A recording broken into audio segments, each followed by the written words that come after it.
Nós vamos conversar aqui hoje um pouco sobre a alegria de viver. Eu digo conversar porque eu pretendo falar alguma coisa, fazer algumas considerações, mas eu pretendo não me demorar muito, não.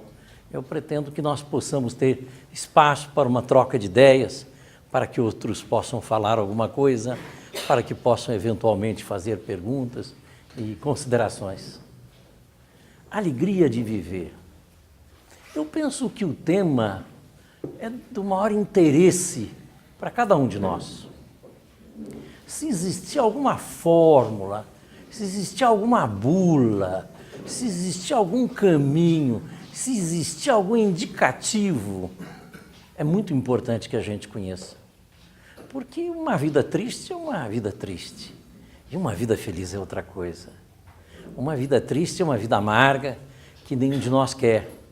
Mas uma vida feliz é aquilo que todos nós sonhamos, e certamente para encontrar essa felicidade, há algumas coisas que a gente deve pensar com um pouco de profundidade.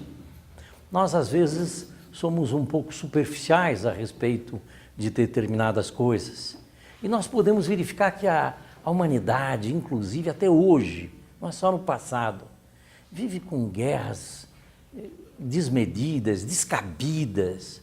Imagine, em pleno século XXI ainda temos guerras religiosas.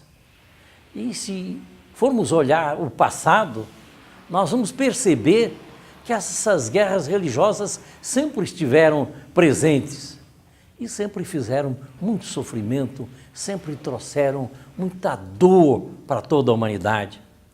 Imaginemos o que era viver lá num período como aqueles da Santa Inquisição, num período das Guerras Santas, que por amor a Deus e ao Cristo se desembainhava a espada para se converter os hereges. Quanta tolice, quanto sofrimento inútil causado pelo homem pela ignorância.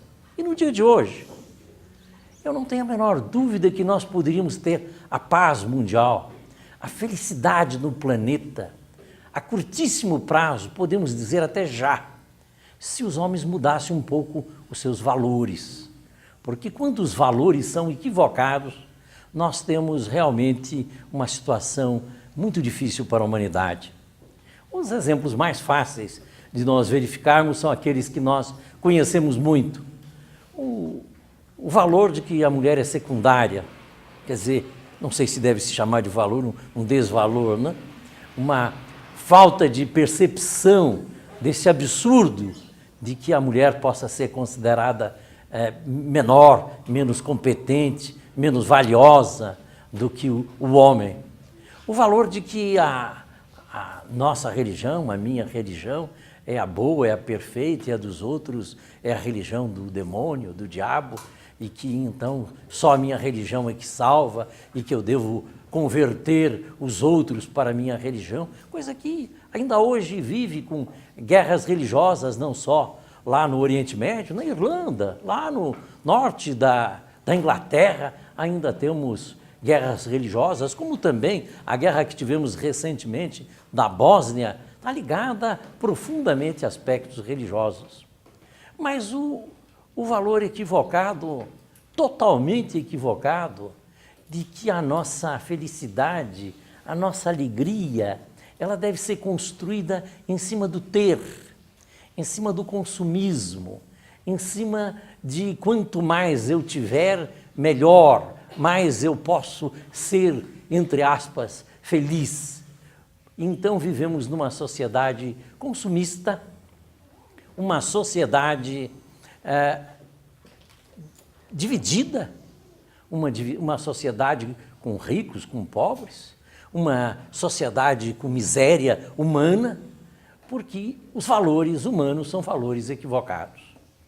E eu estou certo que a sociedade teosófica, e eu sempre fico muito feliz de falar na sociedade teosófica, porque é uma sociedade de livres pensadores, espiritualista, mas de livres pensadores, eu me sinto muito à vontade, porque aqui a gente vai poder conversar exatamente sobre essas razões, essas causas, onde é que estão as raízes do mal que é da humanidade e que também acaba pesando na vida de cada um de nós.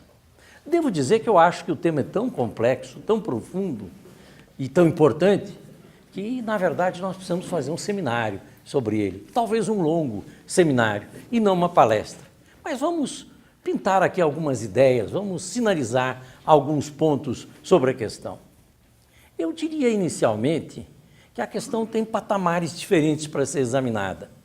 Nós podemos examinar num patamar bem chão, de que a felicidade é buscar mesmo prazeres e encontrar a satisfação nos desejos, na posse, no apego, que é uma modalidade de felicidade.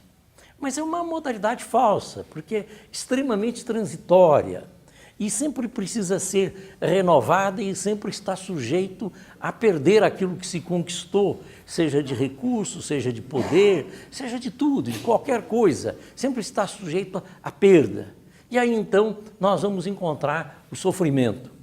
O normal dentro de nós seres humanos é que aquilo que vem a mais, que vem para melhor, ele é um ponto que deve ser homenageado, deve ser admirado, deve ser exultado como algo feliz. E quando nós temos algo para pior, então aquilo deve ser alguma coisa muito dolorosa e muito triste. Então o personagem tem lá, hipoteticamente, $1 milhão e perde $500 mil. Então ele fica muito triste, desesperado, porque perdeu $500 mil, uma fortuna, mas sem perceber que ele tem outro $500 mil. Então, isso que funciona nesse exemplo, isso funciona de uma forma significativa para todos nós em todas as circunstâncias. Então, nós vamos verificar que um dos pensamentos mais inteligentes que eu pude encontrar dentro da filosofia está no Talmud, que é um livro sagrado dos judeus. Ele diz assim, sobre esse ponto: rico é quem está satisfeito com o que tem. Olha aqui, filosofia interessante. Rico é quem está satisfeito com o que tem. Se ele o que tem, ele está satisfeito, ele é rico. Se ele não está satisfeito, ele é pobre. Tanto faz a sua escala que ele esteja, de ter muito ou de ter pouco. Então a gente pode começar a perceber que essa questão de riqueza, de felicidade, de bem-estar, está muito relacionado com os valores internos nossos, muito mais relacionado do que com os valores externos. Quando nós pegamos os valores externos, sempre ficamos no que vem a mais, é bom, o que vem a menos é ruim. Quando nós nos direcionamos para valores mais transcendentais, nós podemos então perceber que a nossa vida, que a nossa posição de ver as coisas pode variar muito de acordo com os valores que nós temos. Nós normalmente temos medo da solidão, medo de perder o que temos, medo de doenças, temos muitos medos. Medo de ladrão, medo de sermos assaltados. E o medo é algo que se refere ao futuro. Ninguém tem medo do passado, a gente tem medo do futuro. E quando a gente tem medo do futuro, a gente relaciona um estado emocional nosso com essa preocupação e criamos um processo de sofrimento e de dor. Há um pensamento muito interessante que diz assim, que uma pessoa covarde que seja condenada à morte, ela morre 1000 vezes antes de ser executada, porque todos os dias ele acorda com aquele pensamento e vive aquele pensamento: eu vou ser executado, eu vou ser executado, eu vou ser executado. Então ele todos os dias está sofrendo por isso. E diz o pensamento que, ao revés, aquele homem de coragem, aquele ser humano de coragem, ele morre uma vez só. Não é que ele não morra, não. Ele morre, mas ele morre uma vez só. E desde que a sua mente não está prisioneira das emoções, prisioneira das limitações que vêm dos preconceitos, que vêm dos temores que nós criamos no passado, sobretudo do passado, em que nos aprisionam, e nos aprisionam no passado para o futuro, nós ficamos prisioneiros de temores, de medos, de receios, de traumas que nós tivemos, e ao invés de viver uma vida de plenitude, uma vida de liberdade, uma vida de beleza, acabamos vivendo aquela vida de tensão, de sofrimento, de preocupação. Ai, a minha pressão, será o que vai acontecer? O que é que não vai acontecer? Então, nós vemos que a questão precisa ser examinada. Nós sabemos perfeitamente que existem muitos e muitos livros de autoajuda. E esses livros de autoajuda são muito bons, com recomendações diferentes. Eles buscam, sobretudo, alertar a cada um de nós sobre aqueles problemas que nós temos. A pessoa que não consegue dizer não e sofre sempre porque não consegue dizer não, é explorada porque não consegue dizer não. Mas esses livros de autoajuda vêm mostrar como é que nós podemos fazer para nos libertar de situações como essa. Vejo que usei a palavra libertar, porque a palavra libertar está na raiz de tudo isso. E se nós formos fazer um estudo profundo, não um estudo superficial, nós temos que buscar onde é que vamos encontrar as raízes da dor, as raízes do sofrimento e onde é que nós vamos encontrar a expressão mais alta de alegria, de espiritualidade, daquilo que é conhecido como Ananda. Eu vou tentar mergulhar um pouquinho nesse ponto. Eu acho que houve um grande filósofo no mundo, que as pessoas dizem que foi um grande líder religioso. Eu acho que ele foi um grande líder religioso, mas mais do que grande líder religioso, ele foi um grande pensador, um grande psicólogo. Alguém que trouxe uma dimensão espetacular a respeito da questão da dor. Poderíamos dizer, um especialista em dor. Especialista em dor, ele se especializou nisso e seu nome é Siddhartha Gautama, conhecido como Buda. Porque a filosofia do budismo, e aqui eu vou me socorrer do budismo, é uma filosofia voltada para a compreensão da questão da dor. Ela é toda voltada nesse sentido.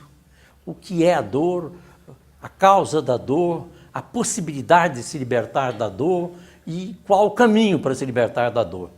O chamado, as 4 grandes verdades do budismo, elas são exatamente, a primeira delas, a existência da dor.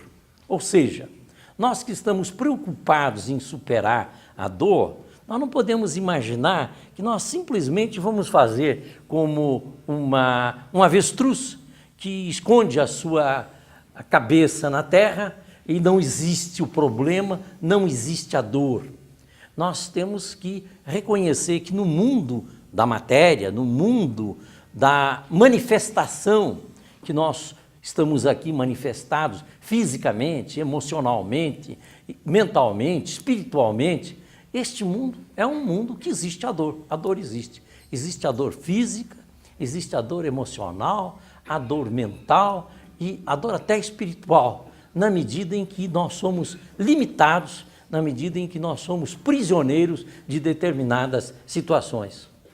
Diz a segunda grande verdade, a nobre verdade do ensinamento budista, que as causas da dor, e vejam bem que aí ele está falando na dor psicológica, ele não está falando na dor física. A dor física é aquela queda que eu tive, que machuquei o pé. Essas são dores físicas que a gente resolve com analgésico, com anestésicos e coisas dessa natureza.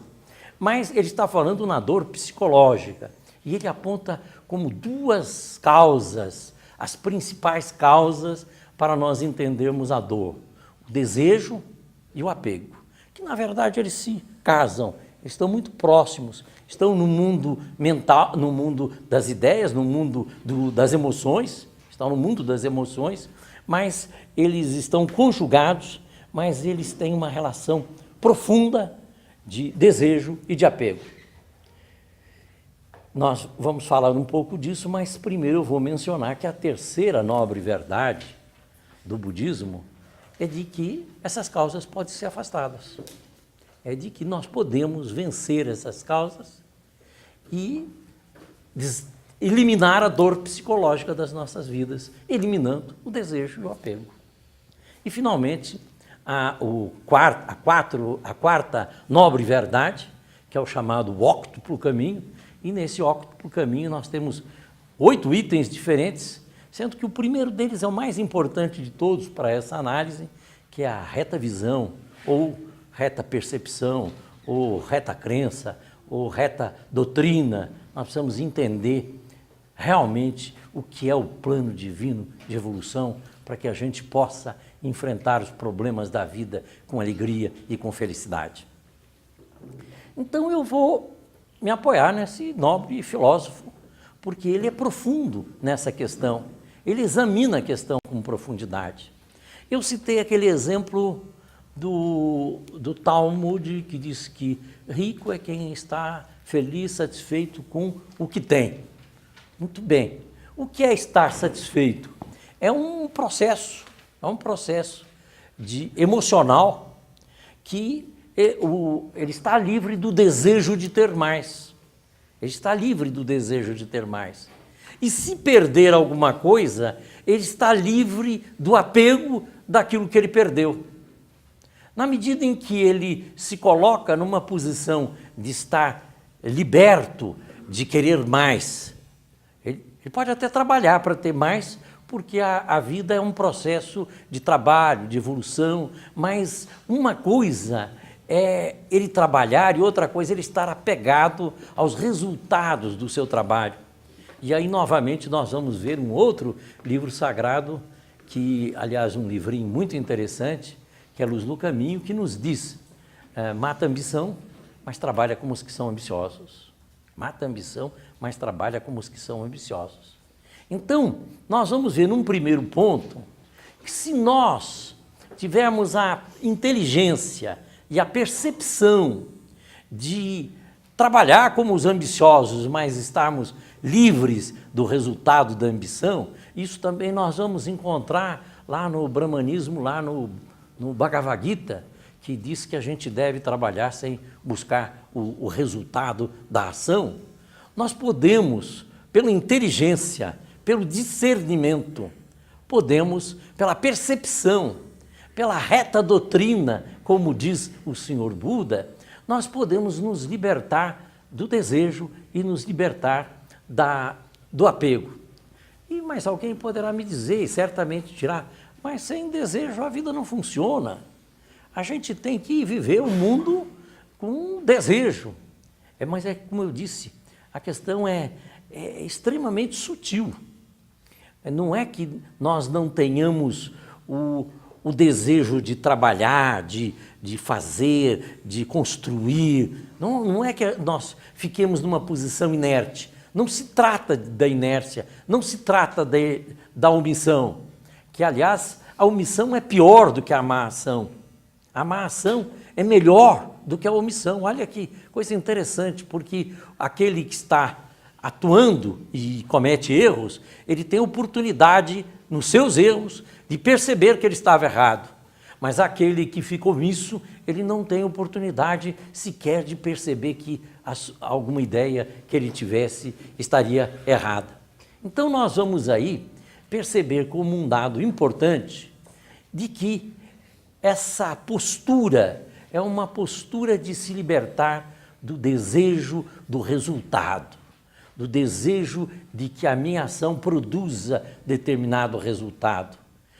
Não de que eu deixe de fazer ação ou deixe de ter a responsabilidade de fazer aquilo que deve ser feito, mas sim que é preciso se ter a atuação dedicada, devotada, cheia de amor e podemos dizer até cheia de paixão, mas é uma paixão desprendida, paixão pela causa, paixão por um pai que cuida dos seus filhos, por uma mãe que cuida dos seus filhos, por um irmão que cuida do seu irmão, mas o resultado não lhe pertence. O resultado pertence à vida. Ele, interiormente, ele está cheio, o ser humano, de uma atuação de serviço, de sacrifício, de trabalho, mas ele não está preso aos resultados que não dependem dele, que dependem de outros fatores, dependem das leis da vida. Na medida em que nós possamos perceber isso, nós vamos perceber então que a gente pode começar a viver uma vida menos problemática. Mas a vida ela é mais problemática também em outras coisas. Você, não, meu problema não está por aí, não. Meu problema é minha conta bancária. Meu problema é que no fim do mês eu não tenho dinheiro suficiente para pagar as minhas contas. Tudo bem? Ninguém disse que a dor não existe. O que a gente está dizendo é que é possível você chegar ao fim do mês sem recurso suficiente para pagar as suas contas, sem se perturbar por causa disso.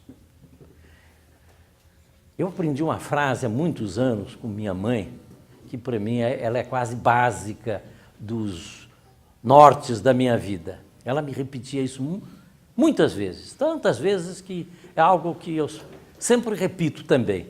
Ela dizia assim: não se aborreça contra as circunstâncias, elas são surdas à sua cólera. Vejam bem a profundidade disso. Se nós temos uma circunstância qualquer, a minha conta bancária explodiu e eu não tenho como atender, e eu tenho um credor batendo na minha porta porque eu não soube planejar bem, que é outro assunto que nós também poderíamos enveredar. Mas uma coisa é eu me aborrecer contra essa circunstância, ficar estressado, me desgastar emocionalmente, me desgastar mentalmente, desgastar a minha saúde, ficar de mau humor, mas não vai pagar a conta, não paga a conta. Uma vez eu vi aqui em Brasília, foi muito interessante, aqui no Turing tinha um cartaz que aparecia a imagem de um carro e aparecia a chave na ignição, a porta fechada e o motorista do lado de fora gritando porque ele bateu o carro com a chave na ignição e ele não podia entrar e a chave estava do lado de dentro. E então dizia assim: grito não abre porta, chame o chaveiro. Olha a sabedoria dessa frase.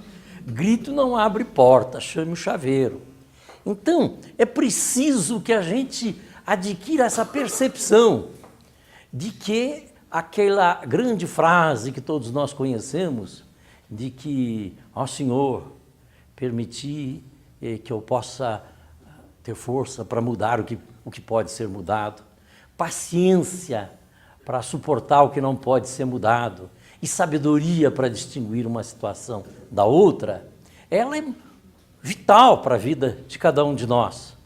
Porque o caminho nosso tem que ser um caminho de sabedoria, que é o caminho do discernimento. E é o caminho do discernimento que vai nos permitir, em cada circunstância, em cada situação, perceber se nós temos alguma coisa para fazer, para enfrentar aquele desafio, e como devemos enfrentar aquele desafio, ou se o caminho é outro, não é por ali. É um processo de tranquilidade interna, de paz interna, eu diria de autodomínio, porque o que transtorna o ser humano nessas circunstâncias é a falta de autodomínio. Então ele sai chutando a porta, gritando, e alguns, então com uma falta de domínio total, quando encontram dificuldades um pouco mais difíceis, vão para o bar para beber, como coisa que resolvesse, é uma fuga, mas é uma fuga que não resolve absolutamente nada. O outro pode fazer outro tipo de fugas, de ir para a igreja, achando que ele rezando vai conseguir resolver a situação dele. A reza pode ter um outro valor, pode ter o valor de ele encontrar a paz interior, de ele encontrar o autodomínio, de ele encontrar a sua força interior para que ele enfrente aquela dificuldade, que pode ser de qualquer natureza, do relacionamento de marido e mulher, do relacionamento de pai com filho, do relacionamento de namorados, qualquer coisa que traga uma situação de atrito, essa situação pode ser vencida a partir do momento em que nós temos domínio, temos tranquilidade interna, temos paz interior. E é por isso que no óctuplo caminho, o primeiro ponto é a chamada reta visão, reta percepção, ou se quiserem, reta doutrina, ou se quiserem, reta crença, porque ela tem sido traduzida de formas diferentes. Krishnamurti diz no Aos Pés do Mestre que no mundo só existem 2 tipos de pessoas, as que sabem e as que não sabem. Olha que interessante isso. Mas sabem o quê? E ele mesmo diz, são aquelas que conhecem o plano divino de evolução e aquelas que não conhecem. Porque aquelas que conhecem o plano divino de evolução, que se apercebem disso, que sabem que nós não estamos aqui abandonados, mas que existe uma lógica no mundo, essas pessoas, elas estão todas tranquilas em qualquer circunstância, porque elas têm o poder de perceber que qualquer situação, por pior que ela seja, ela só existe para o seu bem, ela não existe para o seu mal. Nada foi feito nessa organização cósmica da divindade para ser contra nós. Quando nós temos um obstáculo, quando nós temos uma dificuldade, quando nós temos um problema, nós devemos abraçar esse problema e dizer, aqui eu tenho alguma lição para aprender, senão esse problema não teria sido colocado na minha vida. Se nós temos um chefe de serviço nosso muito chato, que nos incomoda todos os dias e todas as horas, olha que oportunidade maravilhosa que a gente tem para desenvolver a paciência. Olha que oportunidade. Nós temos que olhar as coisas de uma forma diferente, porque nós somos testados exatamente naquilo que precisamos ser testados. E sempre seremos testados em todas as coisas que precisarmos ser testados e precisarmos vencer, crescer, porque a vida é uma fábrica de deuses, a vida é uma fábrica de seres perfeitos, a vida foi montada para que todos nós, cada um de nós, possamos nos aperfeiçoar para chegarmos à imagem e semelhança do Pai. E para isso é uma fornalha, tem um desafio muito grande, e os desafios devem ser sempre amados e nunca rejeitados. Veja a diferença, por que é importante a gente perceber a reta visão. Porque se a minha reta visão é de que se eu me machuquei, isso significa de que eu devo ficar com raiva disso, primeiro não vai resolver nada, eu ter me machucado, eu ficar com raiva disso. Mas se eu posso perceber que isso é uma oportunidade maravilhosa que eu estou tendo, que outros talvez não estejam tendo, porque ainda não estejam preparados para ter essa experiência, não estejam preparados para passar por um sofrimento dessa natureza, eu puder perceber que aquilo é uma oportunidade para desenvolver a paciência, para desenvolver a tolerância, para desenvolver uma percepção mais ampla do mundo, para ver que aquilo não é um mal da forma que eu vejo, é um bem porque foi colocado na minha vida, e se foi colocado na minha vida, foi por alguma razão que isso tem o seu sentido. É claro que há 1000 situações que a lição que está nos encomendada não é a lição simplesmente de suportar, é a lição de transformar, é a de mudar, é de alterar aquela situação, exatamente dentro daquele pensamento que mencionamos, que nós tenhamos força para mudar aquilo que precisa ser mudado. E a sabedoria e a paciência para aceitar aquilo que não pode ser mudado. E a sabedoria para distinguir uma coisa da outra. Então, quando se tem esta reta percepção, nós podemos olhar o mundo com outros olhos e até entender um pouco aquilo que está no credo da Igreja Católica Liberal, que diz que há uma justiça perfeita que regula o mundo. Há uma justiça perfeita que regula o mundo. Outro dia desses, um amigo meu veio me falar sobre o Apocalipse e me perguntava o Apocalipse e etc. E tal. Eu digo, olha, eu acredito em Deus, eu acredito nas leis cósmicas, eu acredito que tudo está sabiamente planejado. Se a vontade dele for essa, eu vou bater palma, eu estou do lado dele, eu não estou contra ele, não. Não estou contra ele. Se a vontade dele é essa, eu também estou junto com ele nessa vontade. De maneira que eu não tenho que me preocupar com uma coisa dessa natureza. E às vezes as pessoas se preocupam muito mais, se preocupam de salvar a alma própria sem pensar que a vida é uma teia muito grande, que todos nós estamos interrelacionados e a vida dos outros depende da vida nossa e a vida nossa depende da vida de todos os outros. Um ponto essencial para que a gente possa dar alguns passos que nós queremos mergulhar mais longe, falando um pouco mais sobre essa questão da alegria de viver, mas um ponto essencial é nós compreendermos que tudo que vem na nossa vida vem para o nosso bem, seja até para aprendermos dentro de um desafio. E assim como aquele atleta que está acostumado a correr e pular uma estaca de 1,20 m, ele depois que pula 1,20 m, ele diz, agora eu quero 1,25 m. Depois que pula 1,25 m, agora eu quero 1,30 m. Depois que ele pula 1,30 m, agora eu quero 1,50 m. É o desafio de ele, ao se superar a si próprio, ele se capacitar para, dentro dessa capacidade, ele se tornar um ser mais perfeito. Em quê? Mais perfeito em bondade, mais perfeito em capacidade de trabalho, mais perfeito em sabedoria, mais perfeito em ser um ser humano que está em harmonia com as leis do universo. E essa palavra harmonia é chave, porque a felicidade ela está na harmonia, a felicidade ela está no belo, a felicidade está no bom, a felicidade está em tudo aquilo que, sobretudo, é harmonioso. Agora, nós estamos analisando aqui, e bem superficialmente, como é próprio para uma palestra, essa questão de um ponto de vista, assim, bem chão da vida nossa, do dia a dia. E eu quero dar um pulo um pouquinho mais alto. Mas mesmo ainda dentro dessa visão mais chã, mais do nosso mundo, eu quero contar para vocês um sonho que eu tive uma vez e que ele foi muito interessante para mim, muito significativo. Ele pode não ter nenhuma relação transcendental com coisa nenhuma, mas ele teve como experiência uma coisa muito interessante.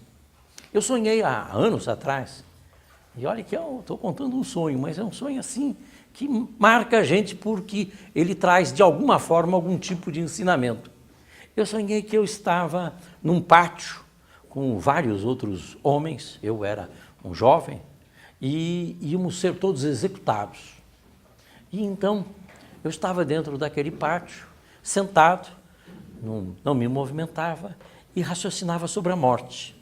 Porque um dos medos que as pessoas têm é o medo da morte. A morte é uma das coisas que assustam as pessoas. Então eu pensava, bom, por que eu vou me preocupar com a morte? Todas as pessoas do mundo morrem. Interessante, num sonho a gente está pensando, né? Não está acontecendo nada. Todas as pessoas do mundo morrem, eu vou morrer, todas vão morrer. É inevitável a morte de todas as pessoas. Então não tenho por que me preocupar com a morte. O fato de eu ser jovem, isso também não tem importância nenhuma. Tem gente que morre mais jovem, tem gente que morre mais velho. Só tem uma coisa que importa, eu pensava no sonho, é a dignidade.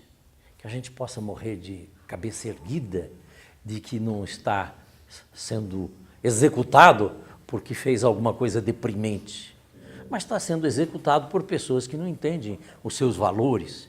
E se eu estou de acordo que os meus valores são valores nobres, são valores éticos, são valores corretos, eu tenho que morrer com a maior alegria desse mundo, não tenho que me preocupar. E eu continuava assim, pensando, quando de repente formou-se uma fila, que era a fila da execução. E aí eu entrei na fila também, né? E aí era uma fila comprida, aí eu resolvi começar a cantar. Aí eu comecei a cantar mais ou menos assim no sonho. A ti, ó Senhor, eu entrego a minha vida. A ti, ó Senhor, eu entrego a minha vida. A ti, ó Senhor, eu entrego a minha vida. A ti, ó Senhor, eu entrego a minha vida. E quando eu comecei a cantar assim, entrei naquela fila, eu fui andando, cantando, até que eu senti que cheguei ao local da execução e estávamos próximos, eram uns grandes machados que as pessoas eram decapitadas, e aí eu disse, não vou deixar me perturbar. Fechei os olhos, pus a minha mão esquerda no ombro do companheiro que estava na frente, e aí interessante, um sonho sem imagem. Eu continuei cantando, a Ti, ó Senhor, eu entrego a minha vida, a Ti, ó Senhor, eu entrego a minha vida. Até que eu cheguei no local, me ajoelhei, senti o carrasco encostar a lâmina aqui, assim encostando como que acertando para dar o golpe. Eu ainda pensei assim no sonho, gozado, que era Deus que ele não erre o golpe, que era Deus que ele não erre o golpe. Mas continuei cantando, a Ti, ó Senhor, eu entrego a minha vida. E fui abrindo os olhos. Acordei, talvez uma das únicas vezes da minha vida, que eu acordei cantando, a Ti, ó Senhor, eu entrego a minha vida. Eu pude, é um sonho, mas eu pude perceber que dependendo de como a gente direcione a energia nossa interna, nós podemos fazer até um momento trágico como esse, um momento sagrado. Isso que para mim foi um sonho, certamente foi uma realidade para milhões de pessoas que foram executadas neste mundo porque as suas ideias não eram aceitas assim ou assado. Milhões de pessoas, e nós conhecemos os relatos de algumas delas, que dizem, antes de ser executado, esse é o dia mais feliz da minha vida, porque eu morro com a satisfação de que defendi o bem, que defendi a pátria, que defendi o belo, o bom, o verdadeiro. Então, isso é uma coisa fantástica de nós percebermos que isso que foi uma realidade para aqueles mártires, que para mim foi uma realidade só num sonho, mas para aqueles mártires e muitos deles, isso foi uma realidade, que isso a gente pode fazer uma realidade na vida da gente. A gente vê o seguinte, vamos ver a imagem de uma pessoa muito devota, imaginar uma mulher muito devota, que ela está na igreja, ela é religiosa, digamos, é católica romana, e ela está cuidando do altar, botando flores no altar, está colocando flores no altar. O seu coração é de pura devoção. Ela, o altar, o Cristo, a imagem, a santa, é tudo uma coisa só. E ela termina de pôr as flores, ela pega a vassoura e começa a varrer a igreja. Mas ela vai varrer a igreja com aquele mesmo sentido. Ela está varrendo ali o sagrado, ela está varrendo a casa de Deus. Mas ela continua varrendo, vai até a soleira da porta da igreja, e aí sai e vai varrer lá fora. E varrendo lá fora, continua varrendo o mundo com o mesmo amor. Nós podemos fazer isso, varrer o mundo como quem está varrendo uma igreja, como quem está varrendo um altar. É uma questão de uma postura interna. E aí então que eu quero passar para o segundo aspecto, que dentro dessa percepção nossa de visão da realidade, nós precisamos perceber que nós não somos a personalidade. Nós temos um corpo físico, nós temos um corpo emocional, nós temos um corpo mental, mas nós não somos nenhum destes eus de manifestação, destes eus de superfície. Nós somos a vida interna. E essa vida interna, ela só conhece a alegria, ela só conhece a beatitude, ela só conhece a paz. Essa vida interna que somos nós e que está cheia de invólucros dos nossos eus de superfície, dos nossos temores, dos nossos preconceitos e que obscurecem essa luz divina que somos nós, nós precisamos desenvolver. O desenvolver é tirar os envoltórios. E na medida em que tiramos os envoltórios, e nós vamos poder, pouco a pouco, trazer à tona aquilo que somos nós. E vivemos a vida do espírito e não a vida da personalidade. A vida do espírito não se ofende nunca. Quem pode ofender a vida do espírito? É aquela história de que também é contada do Senhor Buda, que alguém foi lá e disse 1000 desaforos a ele. E aí ele simplesmente perguntou, se você leva um presente a uma pessoa e essa pessoa não aceita o presente, a quem pertence o presente? A quem levou o presente. Diz, pois é, eu não aceito as suas ofensas, elas são todas suas. Da mesma forma que a gente começa a viver uma vida em que no nosso grau aqui passa uma garrafa de cachaça na nossa frente, aquilo não mexe nada conosco, porque nós já ultrapassamos aquele gancho que existia entre o nosso desejo e a garrafa de cachaça, aquilo já não nos abala mais.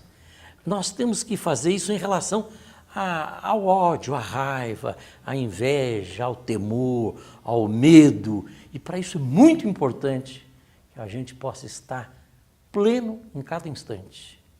Porque na medida em que nós estivermos presos ao passado, nós vamos ficar presos às experiências do passado. Se forem más, vão nos trazer sofrimento. Se forem boas, nós vamos querer repetir e vamos entrar no anseio de repetição.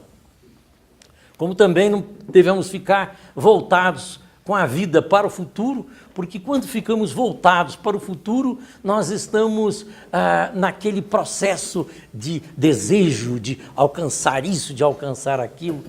E é como eu disse, não que nós não vamos trabalhar ativamente, com a capacidade daqueles que são os mais capazes, mas completamente desligados do resultado e do fruto. E com essa percepção, nós vamos poder fazer o quê? Ir lá para dentro de nós. A meditação é essencial, é fundamental. A meditação é ir lá dentro da gente e aonde?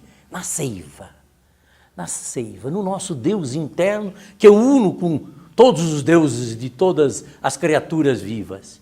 E lá dentro de nós, tocando a seiva, sentindo a unidade da vida, possamos não ficar fechados como uma concha, mas voltados para o mundo, sentindo a unidade da vida, sentindo a beleza da vida, sentindo a paz, sentindo acima de tudo a alegria, o êxtase de viver, de estar presente, de enfrentar as dificuldades, de enfrentar todos os obstáculos de uma forma até carinhosa daquele obstáculo que nos foi apresentado. Mas, sobretudo, desligados de nós mesmos, porque quando nós ficamos olhando muito para o nosso umbigo, nós ficamos vendo os nossos problemas psicológicos, os nossos isso, os nossos aquilo. E quando nós estamos voltados para o outro, que somos nós mesmos, dentro desta teia da vida, quando estamos voltados para o serviço da humanidade, quando estamos voltados para o mundo, nós vamos perceber que nós não temos problemas. E me lembro muito bem do grande Giuseppe lá de Bonespero, quando numa reunião em que cuidávamos de problemas psicológicos, é lá um orfanato, uma escola que atende a crianças em estado de risco, ele disse, eu não tenho tempo para ter problemas psicológicos, tenho tanta criança para cuidar, mas ainda vou arranjar problema psicológico? Não dá.